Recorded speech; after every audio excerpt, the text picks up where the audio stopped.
Welcome to the Regroup Hour, the podcast that's all about how we make and manage change by building a bedrock of self-care.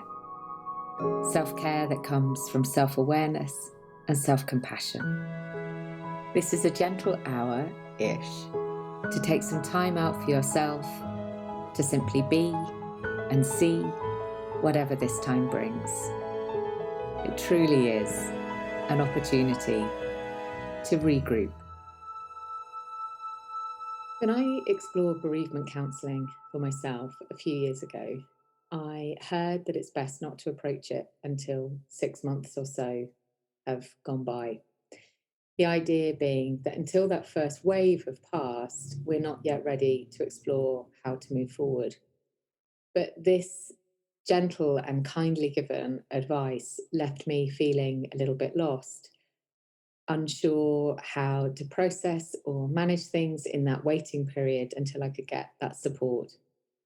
And I have to admit, I didn't pursue it any further because so much of my energy was taken up with just getting by, and I didn't feel that I had enough resources to also find the extra support that I needed.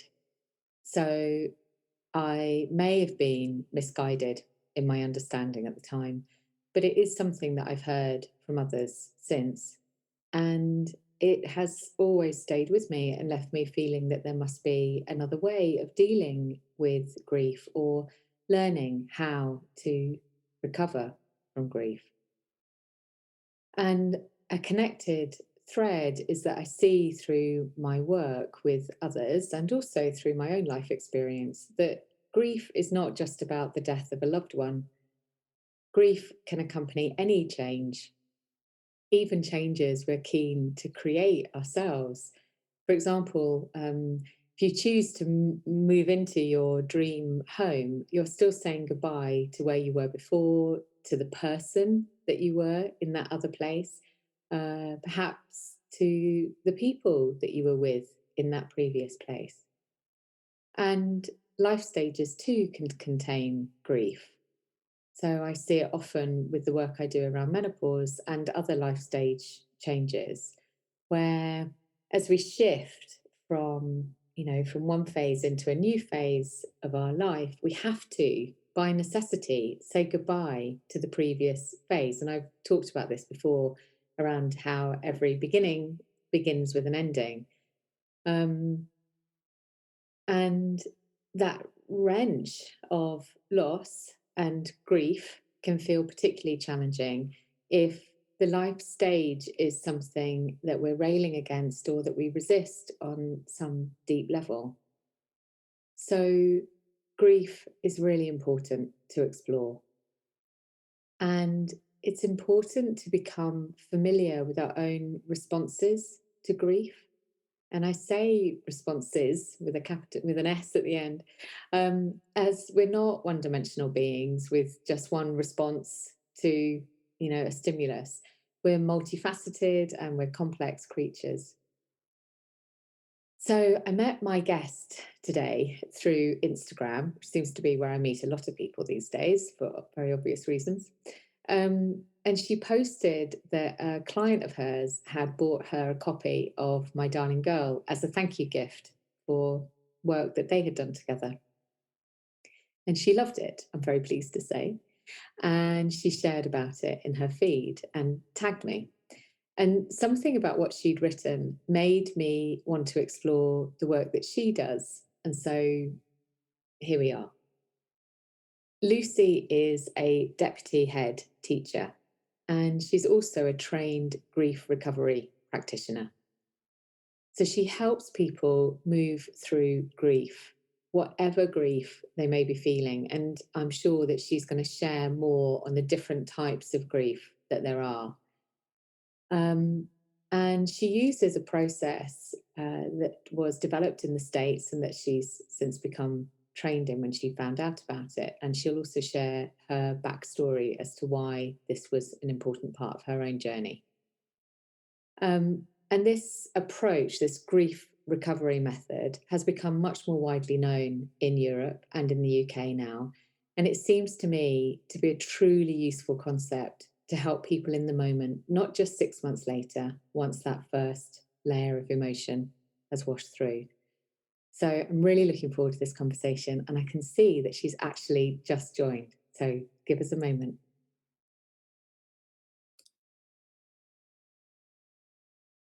Wonderful, Lucy. It's so good to see you again. And I'm really, really grateful that you've chosen to share your time with us because, as we've just been talking about, your end of year as a deputy head teacher is quite busy and full on. Yeah, So, giving us this time for the podcast is really appreciated.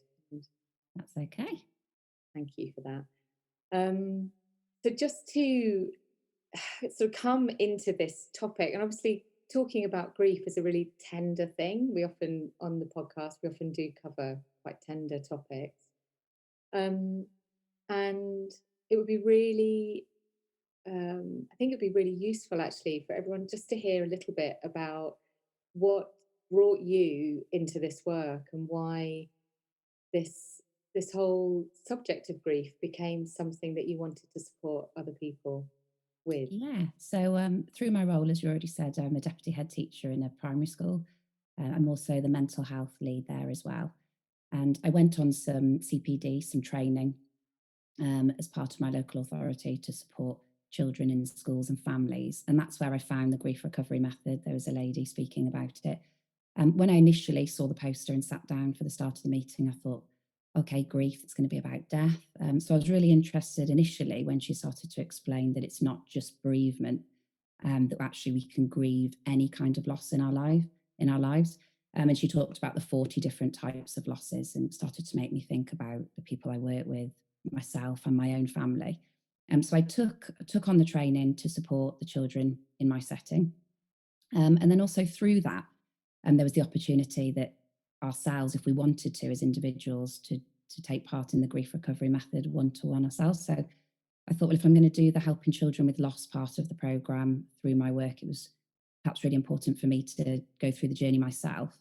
I'd also had some painful events in my life. I'd not long before lost a baby at 23 weeks pregnant, and was also going through the stages of having miscarriages as well. So I thought, perhaps this will really help me. So I did it. Found it really, really interesting. Realised that actually I didn't have unresolved grief around the loss of my baby. It was a really, really sad thing that had happened. But actually, other things in my life, other painful events were unresolved. Lost relationships, lost friendships, and deaths of other loved ones. So it helped me to really work through that.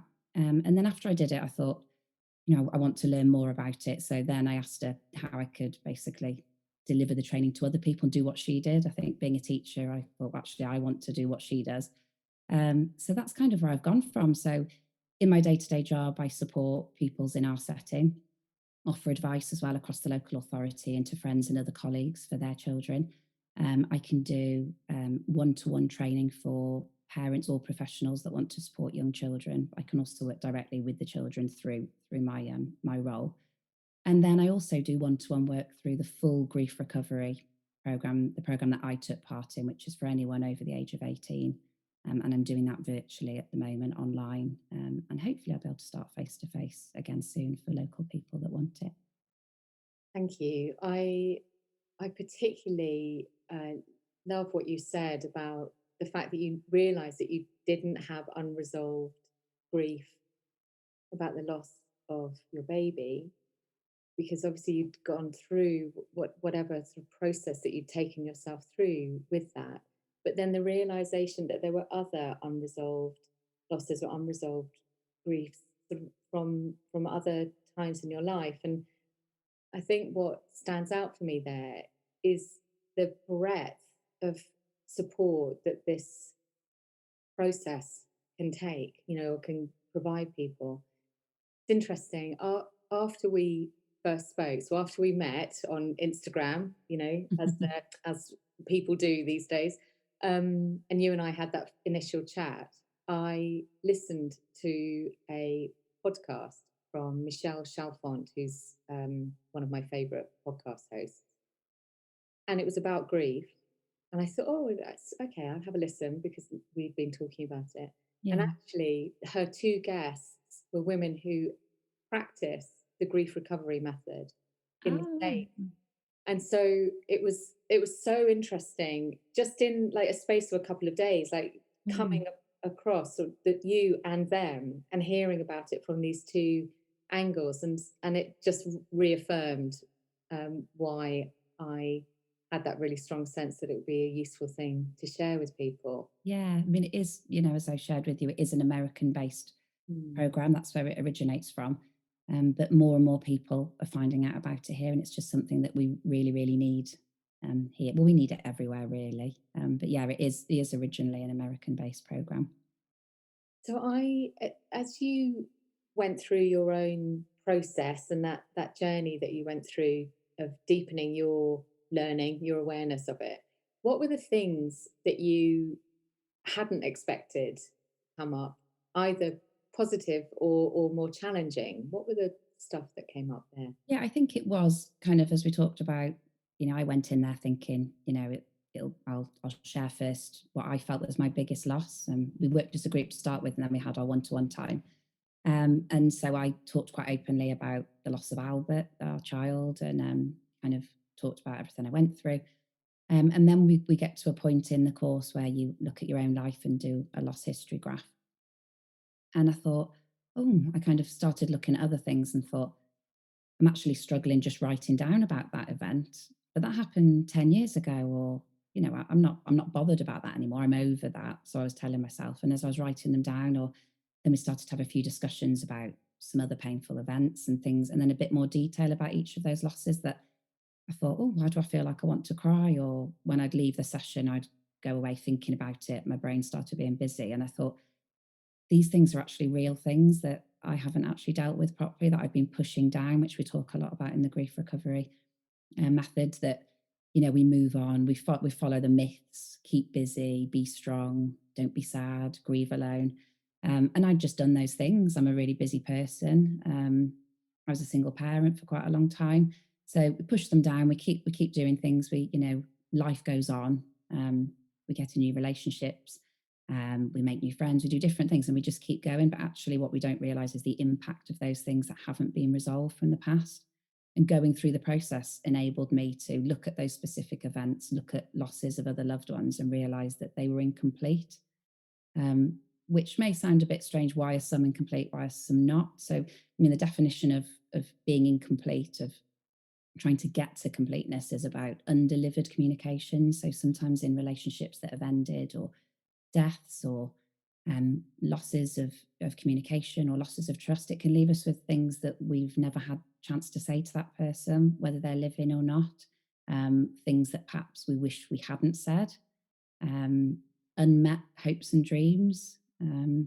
So there's lots of things that can leave things incomplete, kind of leave them hanging there for us, that we don't realize until we go back over, that we think, actually, there's some work I can do around that. And it kind of enables us to complete it, to kind of end that for us, and to go on. And when we are incomplete, it can really impact on our future lives, on future relationships, because we may always have those insecurities. We may always have that underlying anger, anxiety, regret, Mm. guilt, which And kind of clings on. understanding And yeah, how and that it, stuff. without us realizing, it can impact. Then we can go on to have numerous negative relationships with loved ones, with friends, lots of different types of relationships in our lives. And having that incomplete can really impact on that going forwards, and on our ability to be happy Mm. and to be pain free. As I said about my baby, it wasn't incomplete, it wasn't unresolved, but it was still a very real, raw, painful experience. Sometimes I think people can feel uncomfortable to say that it is resolved. It doesn't mean that you love that person any less. It doesn't mean that at the time it wasn't painful. It's just about the actions and how,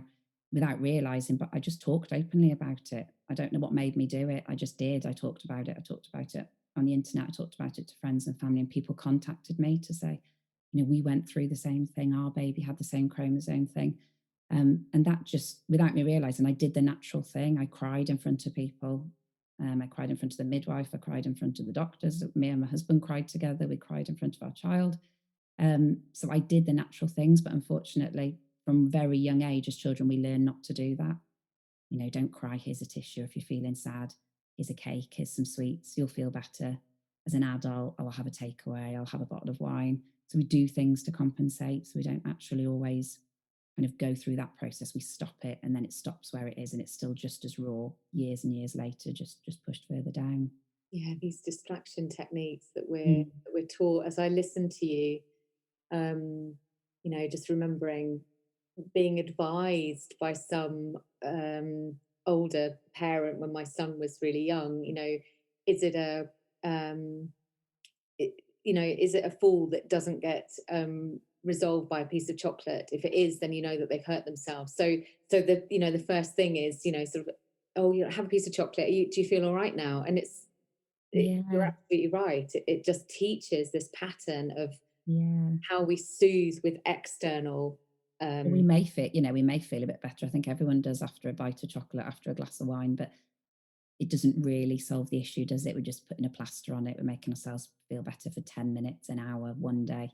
But mm, it's always there. And a lot of clients have kind of been surprised about some of the things they've uncovered that have happened a long time ago that hasn't been resolved for them. And it's only through going through this process that they thought, oh my goodness, I thought I was over that. I thought I'd ignored it enough that it had gone away, or, tried not to think about it for so long. But actually, that pain's really there, and it is actually impacting on, and sometimes impacting on another loss. So, we can deal sometimes with having a really tough time, lots of losses, but it's accumulative. It builds up, and actually, if we're not dealing with it properly, we can only take so much. So sometimes it could be a loss of something that someone feels perhaps not as significant for them, and think, why am I responding so badly to this? Or why is this breakup really hurt me so bad? But actually, when we trace back, it's the build-up of all of these unresolved things that actually have made us, not as able, not as resilient. Because at some point, we have to kind of say, help, I can't do this anymore on my own, even though we try.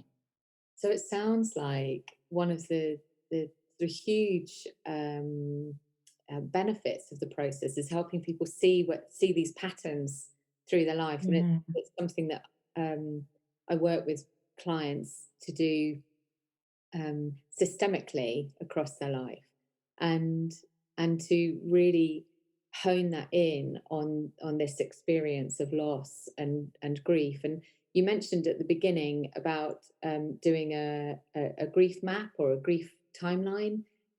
Is that one of the first things that happens in the process? Yeah, so it's an educational program. It's actually the only evidence-based program for grief in the world, actually.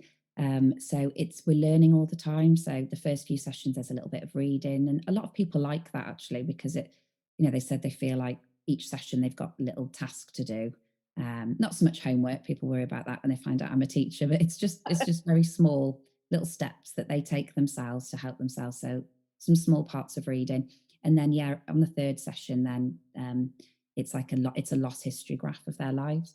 But anything I ask anybody to do, I do myself. So with it being an educational program, we always model. So I never ask any of my clients to do anything without me modeling it first. So there's that sense of trust, that confidentiality that I'm sharing some of my most painful events with them, and then they do the same back. So it's lots of trust, lots of working together and building that relationship. Really, And that feels particularly important when people have perhaps learned to suppress yeah, stuff, because actually it's a self-defense mechanism, isn't it? Suppression is, I don't yeah, know how it's going to feel if I allow this to come up. So that yeah. trust is immensely That's a lot of people say that, they'll take that first step, which is really difficult to contact to ask for information. And quite a lot of people have said, I don't want to open the can of worms.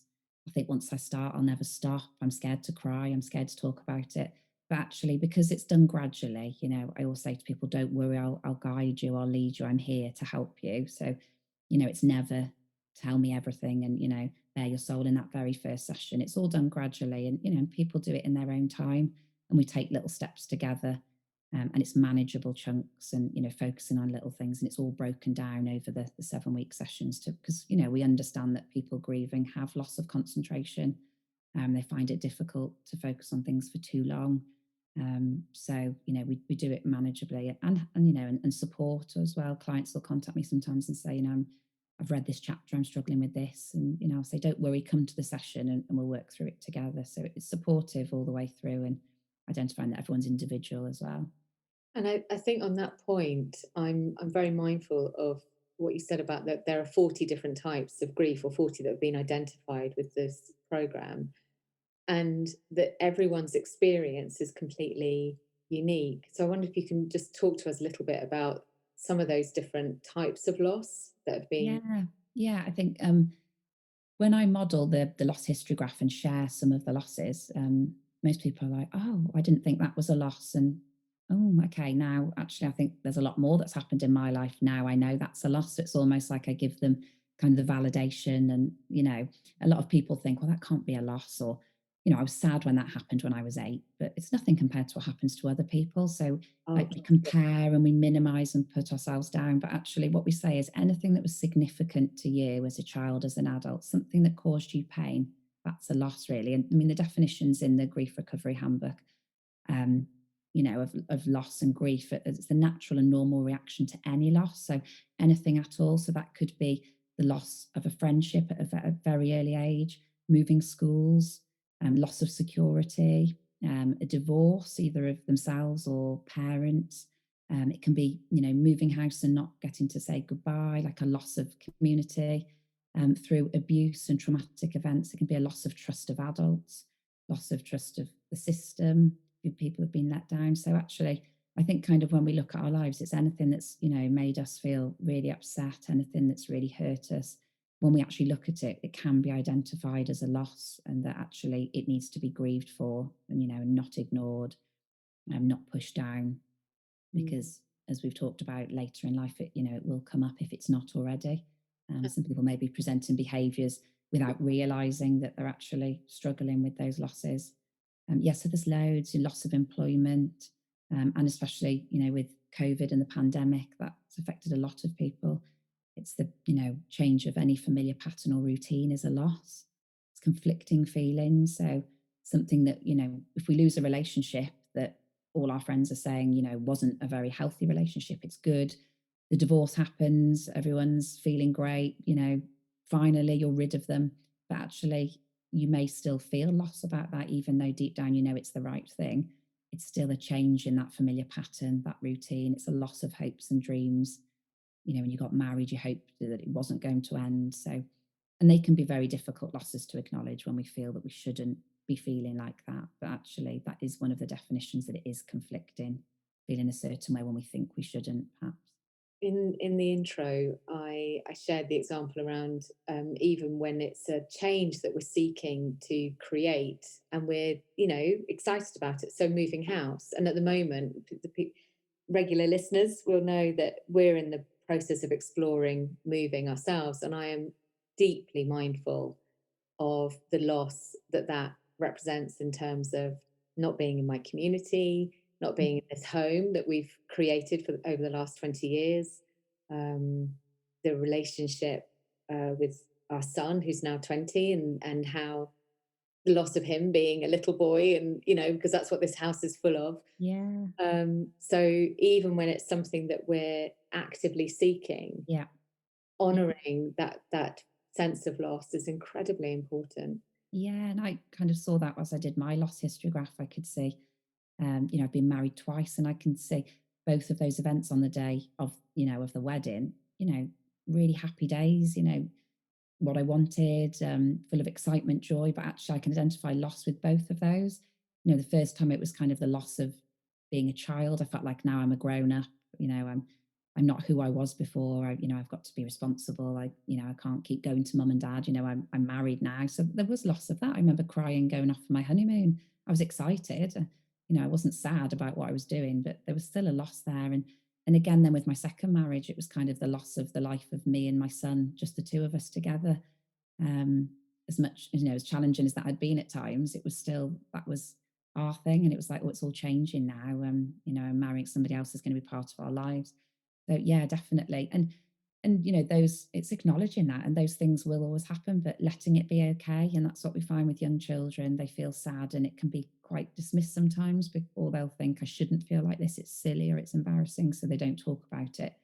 But actually validating those feelings, and you're going off to secondary school, that's exciting, but it is a loss that you're saying goodbye to us, and that's okay. And we feel sad as well, and letting those feelings be normal. rather than telling people, well, don't be sad, because when you go to your new school, well, actually, they are sad. So it's okay to be sad. Um, Acknowledge it, feel it, and then talk about the positives after. Oh, it's interesting. I had a conversation this morning actually, where with great kindness and generosity, the person I was talking with offered up lots of um, supportive, encouraging comments to me about the idea of us moving, and I had to just sort of step in very gently and just say, actually, it's okay. Yeah. It's You okay don't that want someone it's to make it weird. better. It's, Yeah, it's okay. We're yeah. comfortable with, and the word that I often use is surrender. I'm okay to surrender into Yeah.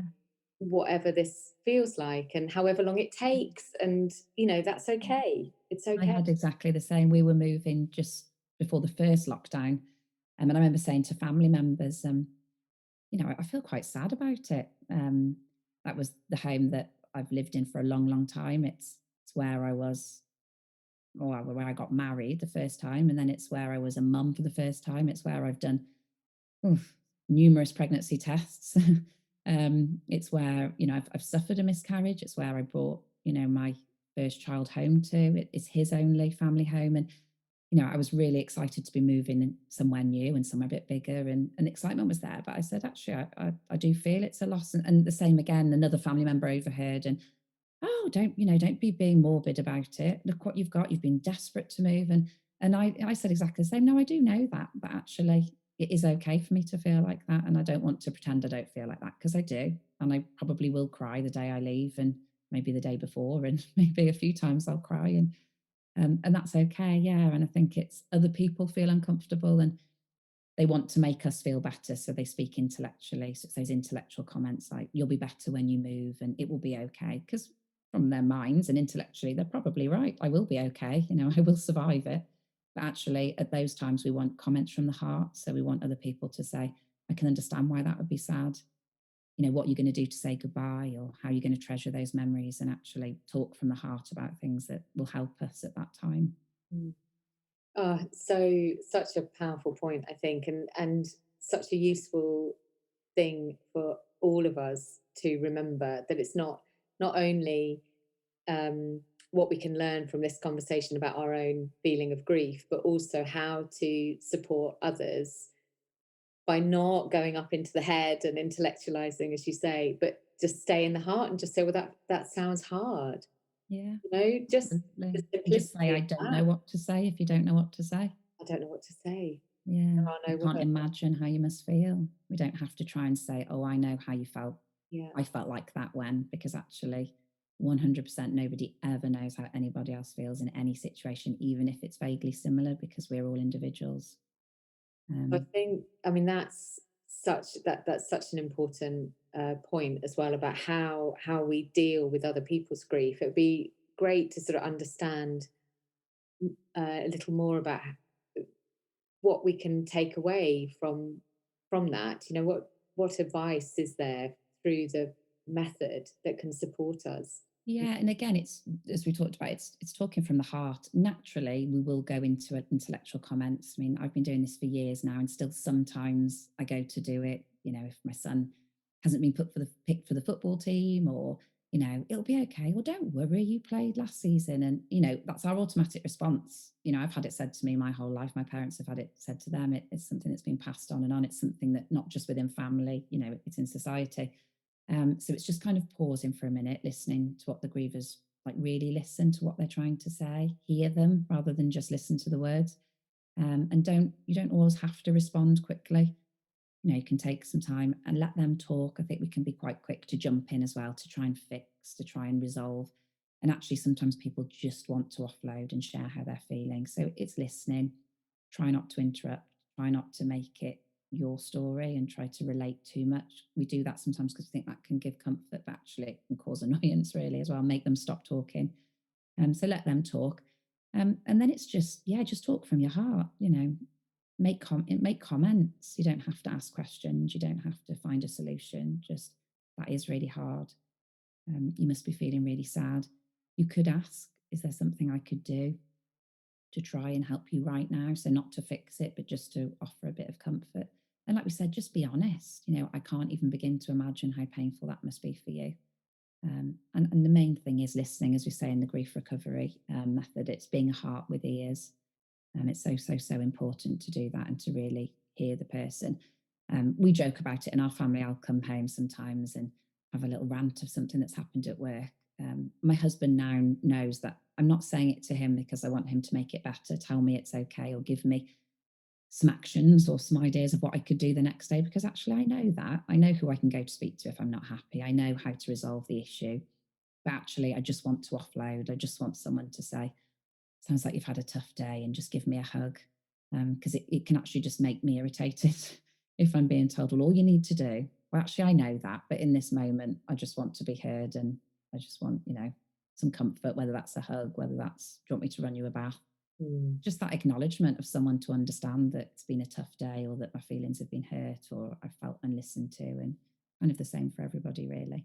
And it's interesting though how actually some of those things like not being heard can hold a little bit of loss or grief inside it, Mhm. because it's also about um, our inner child. Maybe there's a story there about not being heard as a child, and it just gets replayed in a micro moment in a Mhm. workplace, or in the family unit, and so it can spark that same feeling. And Yeah. It's the same with children, isn't it? When, uh, there's always the children that will come up to you, particularly in working in a school, they'll tell you the same thing. And in the past, I'd hear an adult say, oh, I know about that. You've already told me that. Go back and sit down. And then they'll go to another adult and they'll say, are you telling them now? You've told me that twice already. And actually, why are they doing that? Because your response wasn't enough. They didn't feel heard. Maybe you listened and said, okay, go and sit down, or, we'll sort it later. But actually, they obviously didn't feel heard, their needs weren't met. And it's just the same as adults, really. And it doesn't mean you have to stop the whole lesson and go and investigate what's happened, but just to take those few minutes for them to feel really heard, and that you empathize, and that, you are going to do something, and, you understand that they must be feeling sad, or that must have hurt their feelings or hurt them if they've fallen. But then when you change your responses to children and adults, you can see then that, oh, I'm happy with that now. I feel I've been heard. I can go back and sit at my table and carry on. Because otherwise they can't learn if they're still thinking about that. And it's the same as children at home, and adults as well, because you're just thinking about it all the time. I interviewed a sleep expert recently, Dr. Kat Laderley, all about how we can sleep well. And one of the things that she shared is that through her extensive research, so she's a sleep uh, expert. I can't think of what word to apply, but she's one of the UK's sort of top sleep experts. And she was talking about, through all of her research, the single thing that she found that people most need is to be listened to about the Mm. quality of their sleep. So if someone's really, really struggling with their sleep, they just need to be heard. And it's the same with everything, isn't it? I think that the quality of that human connection is to be listened to, and even more so when it's something to do with grief, because it's an internal sense of something being adrift. Yeah. I'd love to hear from you about what have you noticed can get in the way, other than that distraction technique or the stuff that we learn, in the past, from how to deal with loss or how to deal with grief. Is there anything else that can get in the people's way of um, having this healthier relationship with loss and grief? I think it's fear. I think, it's almost like I don't want to deal with it. A lot of people, when we've spoken about past things, well, it was too painful. Every time I thought about it, I cried. So it's a bit of fear around that, I think. I think it's, like you said, it's not just what people, how we feel about getting distracted and what people do, but it's also what people say to us. It's society, isn't it? And like I mentioned before, it's those myths that kind of get in the way. So from a young age as a child, when something happens or we're hurt, naturally we cry and we go and find someone to talk to help. And then when we start watching role models and adults as we get older, we notice, oh, well, when mum heard that sad news, she didn't do anything. She carried on washing her. Or I know that something's going on at home because mum and dad are arguing, but no one's talking to me about it. And they seem fine. So I should be fine about it. So it's definitely kind of stops at a certain age where we become really aware of what's going on around us. We start to look at our role models in school, at home, and we start to kind of mimic that behavior, kind of what's socially acceptable. And unfortunately, it still doesn't seem to be socially acceptable for people to openly cry in front of others. They'll pass the tissue box straight away, as a signal to compose yourself, which interrupts then the flow of grief and things.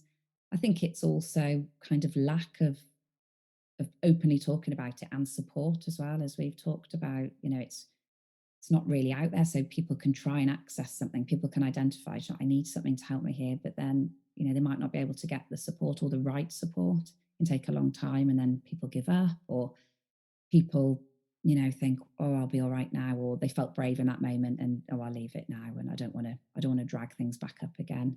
But I think it's lots of things really, but it does seem to be kind of how we're brought up, um, what we see our role models doing really, and just not enough talking about it, that it's okay, and that it's okay to be sad. We'd never tell someone, don't be feeling happy, don't be feeling excited today, but we seem to think it's not okay to feel sad, to feel a bit fed up, um, to feel a bit angry or a bit worried about something. Those feelings, they're still feelings just because we see them as negative.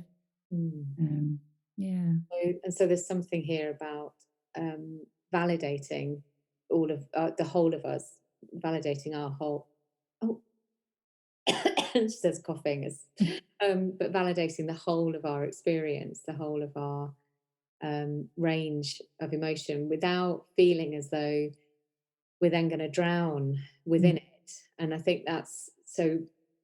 One of the things I'm hearing here is how this method also perhaps helps people with a bit of emotional regulation.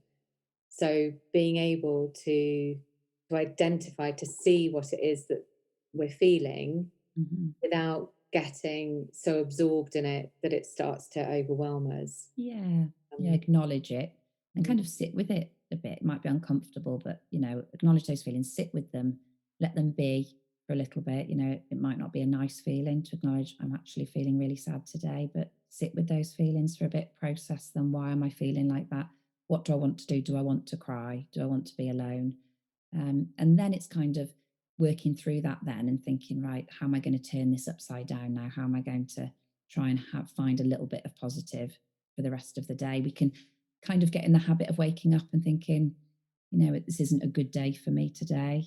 I'm not feeling good, and kind of write off the whole day. And I think there needs to be that balance of, okay, I'm not feeling very good, but that's in this moment. So I'm not feeling great right now. Why am I not feeling great? What am I worrying about? What, what might be making me have these feelings? That's okay. Sit with them for a little bit, and then it might be okay. So what am I going to do now to try and find a bit of joy in the next hour, this afternoon, by this evening? And it's just really small things. It might be just opening the window and putting your head out the window and listening for things, noticing small things, small positives, deep breaths, outdoor exercise. Doesn't have to be going for a run. Just go outside, sit in the garden, take a drink outside. Sometimes when we can be feeling those feelings like quite overwhelmed, it's just noticing senses, smelling something, listening for things, and just acknowledging what you can hear. Having a little book as well, and kind of I've got into quite a good practice of writing down 3 things that I did well or I did do for that day, rather than my mindset always being, as I leave work, what I didn't do as I'm falling asleep. I've done enough. And think, yeah, of things that I did do. And actually, okay, maybe there's 20 things on my list that I didn't do today, but these are 3 things that I did do, and I feel good about that. Um, Kind of just changing our mindset a little bit, acknowledging those negative feelings, but also kind of heightening our awareness for positives, just as small as they can be. That's not being happy and forcing us to feel a certain way, but just noticing things that are positive or have made us feel a bit of joy in that day. And so there's a whole, I mean, I think what's coming out here as well is that there's a whole, the importance of layering in these self care techniques, um, because they can help us right now in this moment, but they also help the future us Yeah. navigate, things that come up. And I'm also one of the things that I shared in the introduction is my own process in the past of trying to access bereavement counselling and being told kindly, but being told that really it'd be better if I waited 6 months. And Mhm. I then learnt to dig in, not necessarily resilience, more sort of stiff upper lip and gritted teeth. But it didn't ultimately serve me in terms of my health. And I'm mindful that when we first spoke, you shared that it's possible to use this process right from when the grief first arises. And it'd be interesting Yeah, to hear a bit more about that. absolutely. Yeah, I mean, like we kind of talked about it, didn't we? If somebody fell off a swing and potentially broke their arm, you wouldn't say, "Oh, give it a few weeks." Just kind of manage with the pain a bit, and then we might head up to the hospital and see. And people have talked a lot about that around mental health recently and things, and it's no different, is it? It's a part of your body that's broken. It's your heart. That pain you're feeling is real, and it can impact on your body in so many different ways, and make you feel physical pain. So yeah, why wait? I mean, people ring and say, "This has happened to me. This has happened to me. Do you think it's too soon?" And no, absolutely not. It's never too soon to mend a broken heart or to start the process of feeling a little better. I say to my clients, it's not a magic cure. The sad thing has happened to you in your life. That will always be there, and you'll always have tears about that special person or about that sad event. It's there. It's part of you, but it's just about releasing the fond memories as well, about finding some joy in what's happened, or if it was a totally traumatic event, just kind of acknowledging it and letting it go a little bit as well. So it's never forgetting things or forgetting people, but it's just learning that this has happened, and I've got to live with it, and I want to find some joy and happiness in my life again. So kind of why wait for that, really?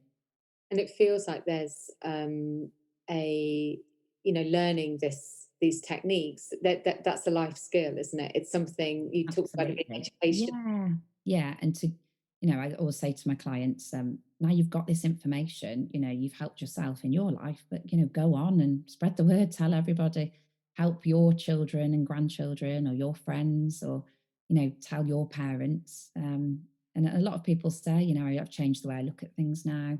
Um, or that sometimes they'll come to me in between sessions and say, "Oh, wow, we were looking at this myth last week together, weren't we? We'll never guess what my gran said when I told her this." And you become more aware of it, of the language that you're using and the language that other people are using. And it's not about berating yourself or others for saying things that perhaps aren't helpful. But it's about now, not worrying about what you've done or said, but now you do have that information where you go forward and how you can help people around you and how you can educate others, really. So, and the tools that people have, and unfortunately in life, it's the one thing that's guaranteed loss, as we spoke about before. You learn a lot as you grow up about how to get a job, how to go to university, what you do when you want to buy a car, and it's all things you gain in your life, and how you get it. But nobody ever talks about what you do when you lose things, and that's something that is guaranteed in our lives.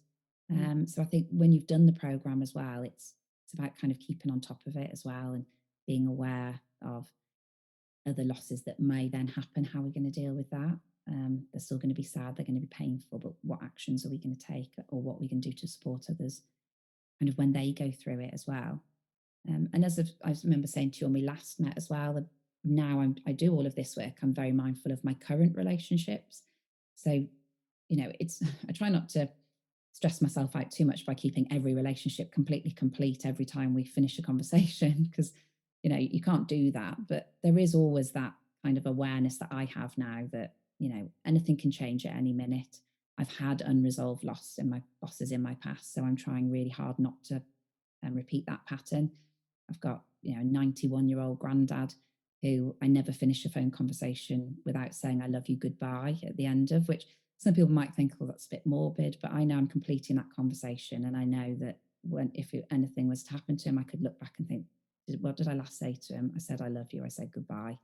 I've written him letters on his birthday about fond memories. I'm delivering communications through our relationship now, so that when the time comes and he does die, um, I'm going to be sad and I'm going to miss him. And, we're all going to struggle, but I'm going to know myself that I've delivered those communications to him. I've said those important things. I've shared those fond memories. I've apologized for when I used to put Neighbours on. He was trying to watch the news when we were younger, and we've laughed about those together. And I try and do that in most of my personal relationships as well, even if it's just a text to say thank you or have a safe trip home, or sorry that we had those crosswords. I didn't really mean it. I love you. Or, Mm. it's not always comfortable to say it face to face. Text messages are sometimes easier, or a little letter.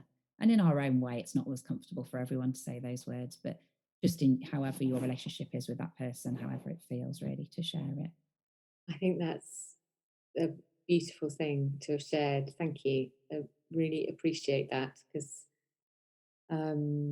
that wisdom of being present in each of the interactions that we have and just having that little check-in with ourselves because um, the quality that that brings to interactions is going to have a lovely ripple effect as well across, for other people. It's modeling, and it's also just sending out a very um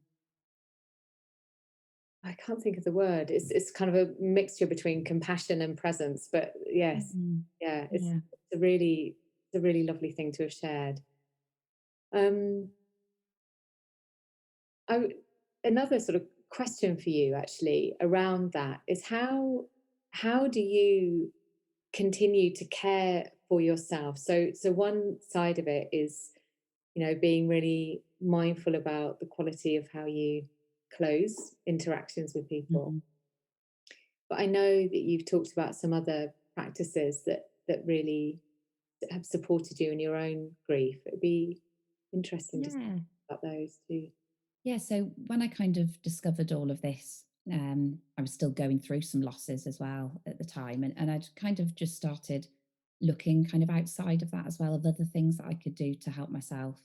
I'm late 30s now as well, and started thinking about, when I was younger and I've had losses, I did lots of disturbing, drinking, late nights, going out, and can't really keep up with that anymore. So there's other outlets I kind of need to do and things. And I'd already started kind of looking at yoga, and started that around 2017. A brilliant yoga studio in Shrewsbury opened up, and I kind of thought this is my chance. It was a new community being developed, and I've made some really good friends through doing that. So that's really helped, and it kind of fits in with a lot of the grief recovery messages. And I think kind of when you talked before about the layering of the self care things with the clients, I think some of that is a bit individual that I do as well, from bits that I've kind of learned and done myself as well. So I kind of put them both together. I've done lots of reading about the law of attraction and kind of trusting in the universe. Nothing that I really thought I would kind of ever really get drawn to, but actually, yeah, I find things like that really powerful. Breathing, meditation, not for long periods of time, but sometimes just 10 minutes. Might just be in the car, on the drive outside the house, just having that bit of time before I go in and open the door and see what's waiting for me with a 2-year old and a 14-year old. So yeah, so I draw on those things. In order to do the grief recovery method, you need to be complete in all your losses. So from that very first training, and then from going on to be a specialist, I've had to work through all of my losses. So I'm fully complete in them. And also some of my losses, the relationships are still going on. So that can be when a person is living or not. And we can still have interactions with people, even though we've completed our loss with them. They can still be part of our lives. And that's also for people who are not here anymore. So there'll be certain anniversaries, birthdays where, those feelings can creep up again a bit sometimes. And if I start to feel pain, then I can think, hang on a minute, this isn't normal sadness. If I'm starting to think about it at night, it's affecting my sleep. So there are other things after completing that you can do as well, which I talk through with clients and support. So I kind of do that as well. I'm very aware of how I might be feeling, and oh, this is starting to feel a bit around this person. Why is this? So perhaps I need to take a few more actions. there as well. So I always make sure I'm complete so that I can listen to other people's pain and support them as well. And then yeah, and then it's all those other kind of things that I do. I do lots and lots of exercise as well, and that definitely helps my mental health. And as we said, just being aware. I've learned now to kind of notice when I'm getting stressed and when I'm overthinking and when I've got lists by the side of my bed and and I just think, hang on a minute, actually now I need to just kind of calm down a little bit. Maybe I need to prioritize things, maybe just take a step back, or just do things in a slightly different way as well. It might be that I had a big run plan, but actually, no, I'm going to go and have a bath and then I'm just going to do some yoga.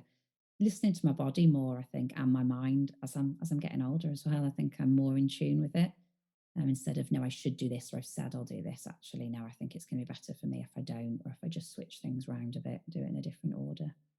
That is a lovely observation, that sometimes, we can have a plan, but it's to remember that we ultimately we have a choice about how we respond to any given stimulus, and being able to change our mind and go, actually, no, this isn't what serves me right now. That's also Mhm. about boundaries as well, isn't it?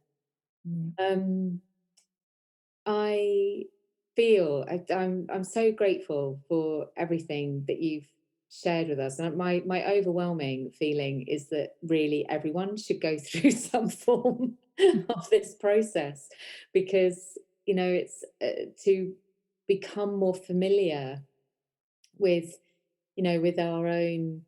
Uh, did you call it a grief graph, or yes, a Yeah, lost history graph. loss Yeah.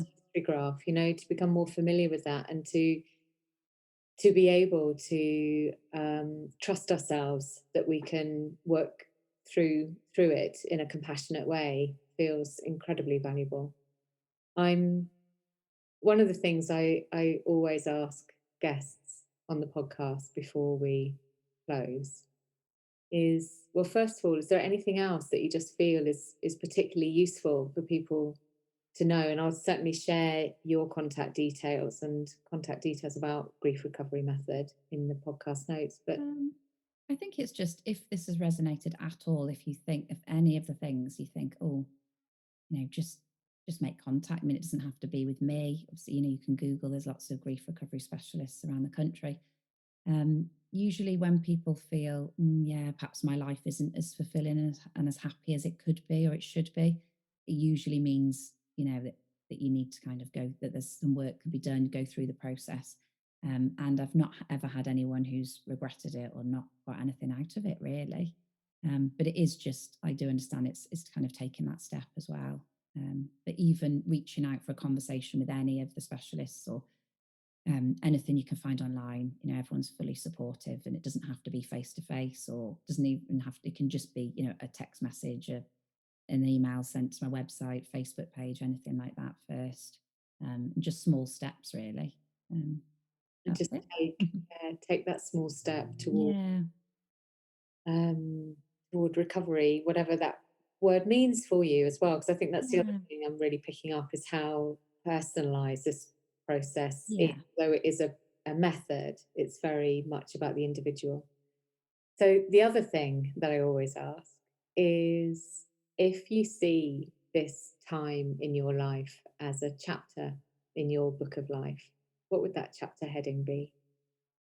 So I think for me now, it'd probably be acceptance. I feel like I'm kind of at a stage now where I'm accepting of myself, of who I am, flaws and everything, and where I'm at in my life. And I'm also able to accept my past, things that have happened, painful events, lost relationships. But I can kind of accept that, those have happened, and I've been able to kind of work through them.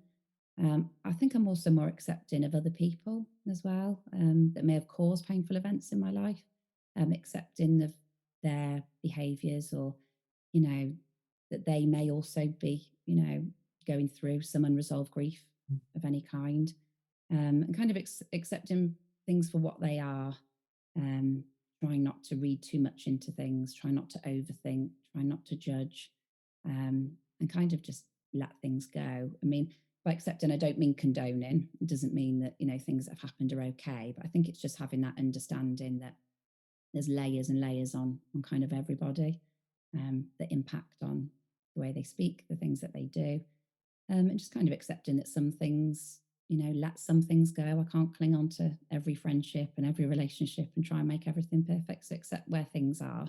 And like you said, with the boundaries, kind of accepting what I need and who's good for me in my life, and who helps me as much as I can help others as well. And just kind of moving forward, really.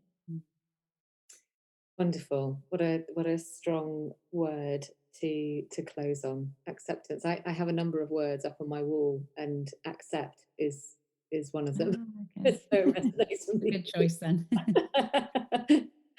So thank you so much, Lucy. Really, Okay. really appreciate your time. And like I say, I will share your details with everyone who wants to connect more and understand more. Brilliant. Thank you. Take care.